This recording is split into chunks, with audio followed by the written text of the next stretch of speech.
오늘 저스트 10미닛 시작하도록 하겠습니다. 오늘은 내 몸을 지키는 항산화 영양소 아세로라 C에 대해서 보도록 하겠습니다.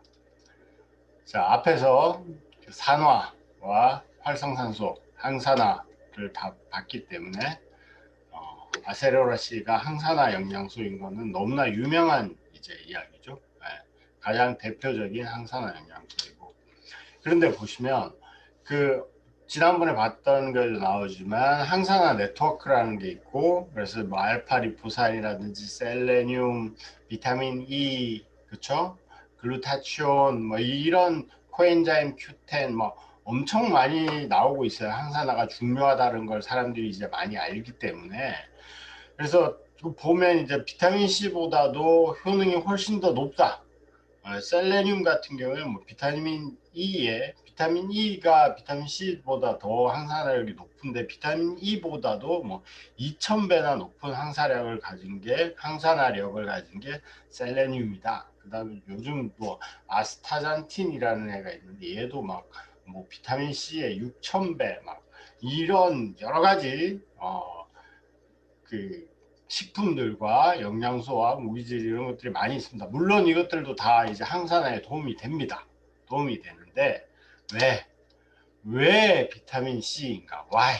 Why 비타민 C가 항산화 물질의 대표적인 것이고, 비타민 C가 꼭 필요한가에 대해서 보도록 하겠습니다. 일단 비타민은 크게 두 가지로 나뉘죠. 수용성 비타민과 지용성 비타민, 즉 물에 잘 녹는 비타민과 물에 녹지 않는 지용성, 기름 성질을 가진 지용성 비타민으로 나뉩니다. 그래서 이제 수용성 비타민의 대표적인 게 비타민 BC군, BC군이라서 체내에 저장되지 않고 물에 녹아서 혈관을 떠돌다가 우리 몸을 떠돌다가 소변을 통해서 배출되는 거죠. 근데 지용성 비타민 같은 경우에는 물에 녹지 않고 기름에 녹는 애라서 얘는 간에 저장이 돼요. 간에 축적이 됩니다. 그래서 지용성 비타민을 드실 때는 과잉 섭취를 하시면 안 됩니다. 과잉 섭취를 하시면 오히려 몸에 좀 간에 부담이 갈 가능성이 되게 높기 때문에, 그 두 가지로 이제 지용성 비타민, 수용성 비타민이 나뉘는데, 문제는 우리 항산화 비타민 하면 에이스라고 생각하시면 돼요. 에이스. 항산화 비타민 에이스다. ACE가 대표적인 항산화 비타민입니다. A가 이제 그 유명한 베타카로틴, 베타카로틴이고, C가 우리가 아는 비타민 C, 그다음 비타민 E가 이제 또 지용성 비타민으로서 대표적인 항산화 비타민인데 ACE인데, 근데 문제는 뭐냐면 이 중에서 A와 E는 지용성 비타민입니다. 그러니까 뭐냐면 항산화 비타민 중에서 수용성 비타민은 비타민 C밖에 없는 거죠. 그러면 항산화 비타민이 수용성 비타민이 왜 필요한가, 중요한가를 보시면, 첫 번째 비타민 C가 수용성인데요. 수용성은 혈관 이동을 합니다. 기본적으로. 왜냐하면 섭취되면은 바로 이제 피로 혈관으로 들어가서 피와 함께 온몸으로 이동을 하는 거죠. 그렇기 때문에 비타민 C가 우리 온몸에 전신에서 작용을 할 수 있는 거예요. 그래서 이 기사의 이제 중요한 부분을 보면 뭐냐면, 빨간 줄 표시 보면 비타민 C 같은 수용성 비타민의 특징은 대사가 매우 빠르다는 거죠. 물에 녹아서 혈관으로 쫙 이동되는, 그러니까 활성산소가 그때 앞에서 배웠을 때 뭐라 그랬죠? 우리 온몸에서 활성산소가 나온다 그랬죠. 그죠? 활성산소가 끼치는 질병이 전체 질병의 90%고, 온몸의 모든 질병들이 다 활성산소에 영향을 받는데, 혈관을 타고 몸을 가야지만 빨리 이동해서 빨리 이제 활성산소를 없애는 거죠. 지용성 비타민은 운반 단백질의 도움을 받아야 돼요. 지용성 단백질은 혈관을 못하기 때문에 운반 단백질이 따로 있어야 됩니다. 대사도 느리고 필요할 때 즉시 사용하기 어렵다. 반면에 수용성 비타민은 그 자체만으로 혈류를 타고 빠른 속도로 움직여서 필요한 곳에 곳곳에 전신에 가서 움직인다. 그리고 3-4시간 안에 비타민 C를 먹고 난 다음에 서너 시간 안에 우리 몸 전체로 다 퍼져가지고 활동을 쫙 하는 거죠. 쫙 하고 난 다음에 6시, 7시간, 6시간, 7시간이 지나면은 되돌아와서 이제 몸 밖으로 배출이 되는 거예요. 그렇기 때문에 가장 중요한 부분, 혈관을 타고 빨리 이동해서 우리 온몸 구석구석에서 활성산소를 다 없애는 역할을 한다. 그러니까 빠르고 신속하게 활성산소를 잡는 역할을 한다. 그리고 여기서 한 가지 중요한 건 뭐냐면 우리 아세로라씨 복용 방법을 보면 하루 3알인데 아침, 점심, 저녁 한 끼마다 이제 먹으라고 그래요. 그 이유는 뭐냐면 먹고 난 다음에 대사를 쭉 하고 난 다음에 소변으로 빠져나가기 때문에 이걸 한꺼번에 평상시에는 한꺼번에 많이 먹는 것보다 계속 조금씩 하나씩 계속 자주 드시는 게 몸 전체적으로는 좋다.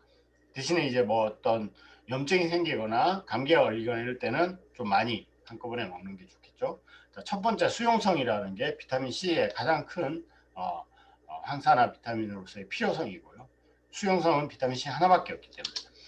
그 다음에 이제 다른 이제 제가 공부를 좀 했는데 보면은 서울대 이광재 교수라는 분이 계신데 이분이 그 90년부터 비타민 C와 면역 이쪽에 엄청난 이제 연구를 하신 분이에요. 그래서 굉장히 유명하신 우리나라 비타민 C 쪽에 가장 이제 유명하신 분이고 연구도 많이 하신 분인데 이분이 이제 여기 그 세미나에 나오셔서 한 그 내용을 제가 좀 정리를 했어요. 비타민 C의 효능과 건강에 대해서 나온 건데 비타민 C가 왜 항산화 비타민으로 중요한가? 아까 이제 빨리 움직인다고 했지만 이게 산화 과정도 두 번째 중요한 거예요. 빠른 산화 항산화 과정 2단계를 거친다고 했는데 보시면 비타민 C는 가장 강력한 항산화제가 아닙니다. 아까 앞에서 보셨듯이 항산화 역으로 보면 비타민 E, 셀레늄, 뭐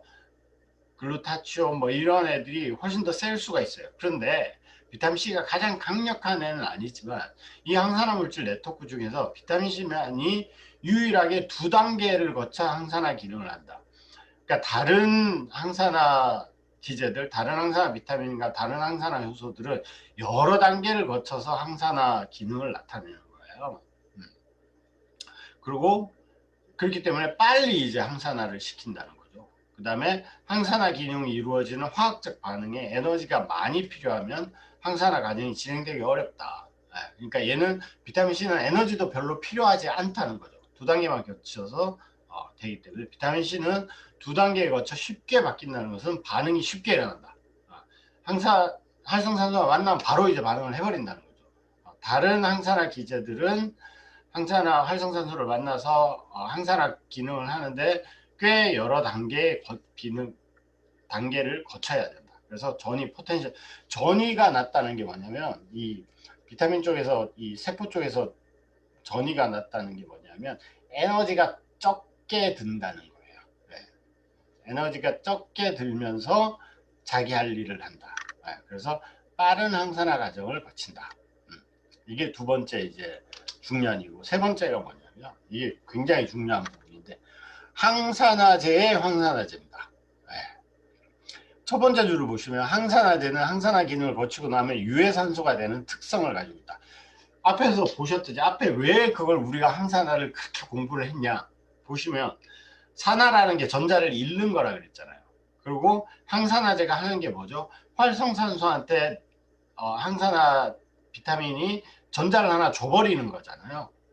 그러면 활성산소가 전자를 받아가지고 얘가 얌전해지고 근데 대신에 전자를 준 항산화제 얘는 다시 레디칼 유해산소의 그 성분이 된다 그러죠. 그래서 이 네트워크가 구성이 돼 가지고 비타민 E가 이르면 C가 도와주고 얘가 도와주고 막 이게 이제 네트워크로 돌아간다 그랬는데 근데 결국에는 뭐냐면 이게 아무리 네트워크가 돌아가더라도 결국엔 끝나는 거잖아요. 그쵸?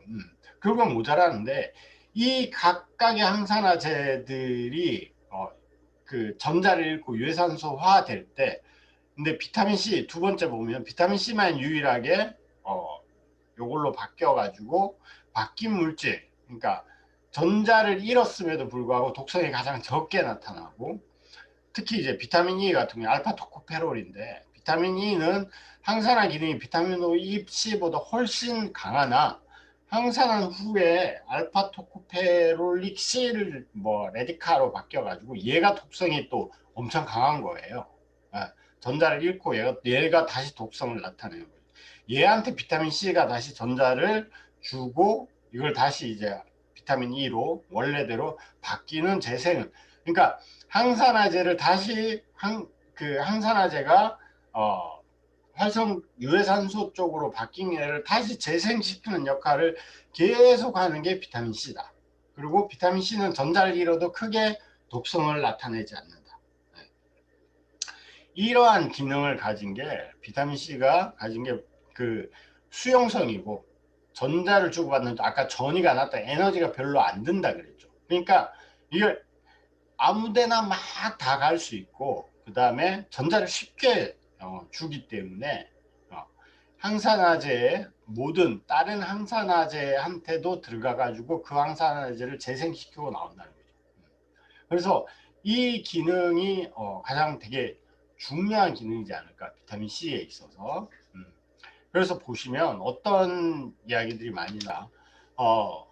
비타민 E, 비타민 C, 항산화제에 대해서 진짜 이게 좋은가, 과다 섭취해도 된다, 안 될까, 약일까, 독일까, 에?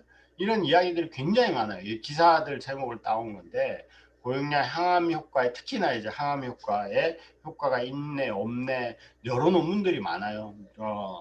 이게 이제 항암 효과가 있다라는 논문도 있고, 효과가 없다는 논문도 있고, 오히려 비타민이 암 발생률을 높인다. 암 환자에게는 오히려 독이 된다, 항산화제가. 이런 이야기들 학계에서도, 의료계에서도 굉장히 많은 이야기들이, 논문들이 아직도 이제 여전히 싸우고 있는 상태입니다.